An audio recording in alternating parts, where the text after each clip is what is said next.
What is up, everyone? Today I felt like talking about a novel that I really enjoyed, which is something a bit different from the normal economics and philosophy that we usually discuss. Firstly, thank you for clicking on the video. Please like and subscribe if you enjoy the content. I want to discuss The Divine Farce, a philosophical horror novel by Michael Graziano. The story begins with a protagonist trapped in a small, grimy sarcophagus alongside two others, Rose and Henry. As far as I can tell, he is in a concrete tube, standing shoulder to shoulder with these two people. It's that kind of darkness where you can't even see your own hand in front of your face. You don't know if your eyes are open or shut. Our protagonist, Sage, is unsure where he is, what's happening, or how he ended up trapped in this claustrophobic hell. In this concrete tomb, they argue, they console, and they love one another. Their relationships are all-encompassing because in perpetual darkness, they are each other's entire world. Only Rose, the smallest, can sit. The other two must remain standing. They relieve themselves where they stand, survive by drinking pear slurry that drips from the ceiling and licking condensation from the walls.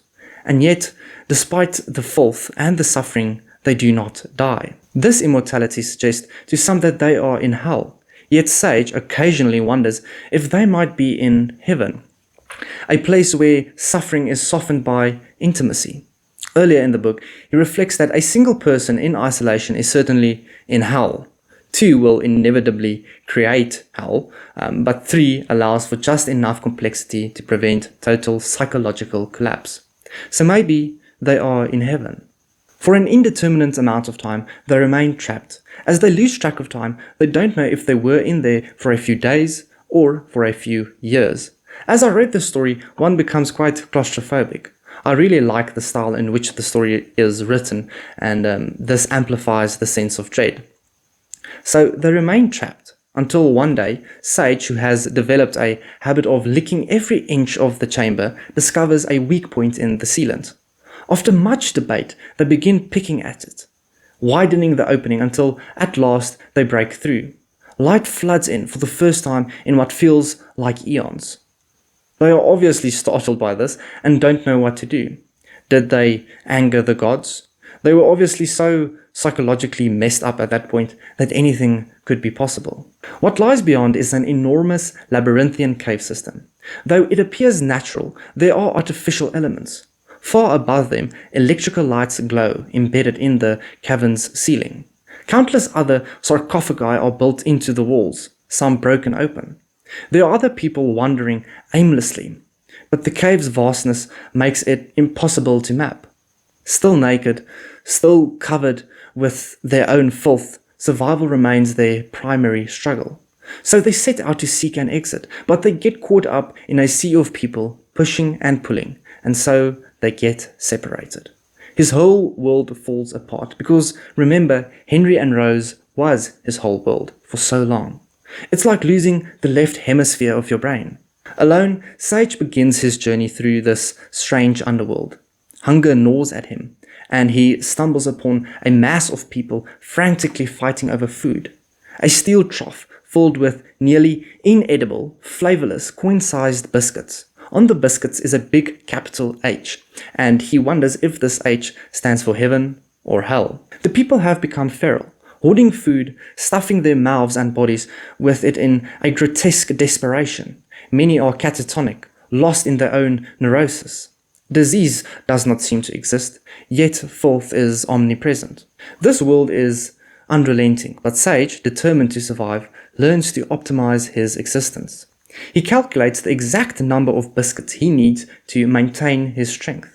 And gradually he thrives, developing a muscular physique he never had in confinement. He declares that in some twisted way he has become good at hell. Despite his adaptation, his true goal remains finding Rose and Henry. But the world is too vast, and the people too animalistic for meaningful connections. At one point, one might almost say his humanness returned.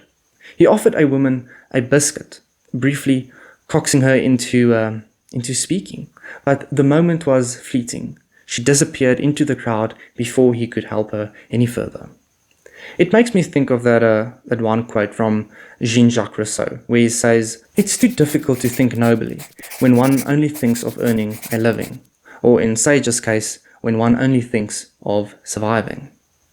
So he notices the cavern floor is littered with discarded hair and feces. Recognizing them as potential materials, he begins to create. With the hair, he crafts rope, both delicate string and thick, sturdy cords. This he can use to escape, but he still doesn't know how. Observing that the lights above are actually holes leading to the surface, he devises a plan. He hurls a rock tied to the hair string upwards, improving his aim until he successfully threads it through one of the holes and out another.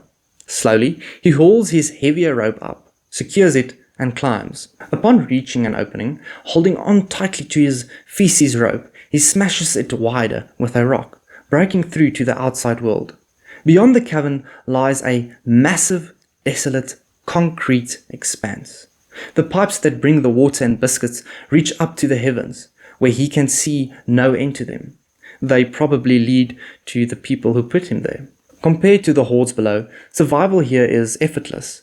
Enormous troughs of biscuits and vast pools of water are readily available. Remember, these are the water tanks that drip down below to give people drinking water. The first thing he does is drink deeply and wash himself clean. After being covered in filth for nearly the entire novel, this moment is one of profound relief.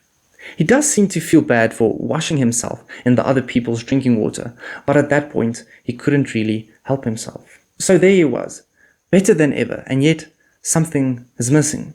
With nothing left to fight for, he gazes down at the struggling masses still trapped in the depths, desperate, violent, and lost. He wonders about their fate, their purpose, and ultimately his own. Having escaped hell, he is left with a haunting question. What now? And that is basically the entire story. So what does this all mean? Well, let's just first see who is the author and what is meant by the title. So who is Michael Graziano? Well, according to Wikipedia, Michael Stephen Anthony Graziano is an American scientist and novelist who is currently a professor of psychology and neuroscience at Princeton University. His scientific research focuses on the brain basis of awareness. So obviously, literally and figuratively, a very big brain guy. But we can definitely see his expertise in his novels. So what does the title The Divine Farce mean? Because I had no idea what the word farce meant, so I looked it up and it meant something to the extent of absurd.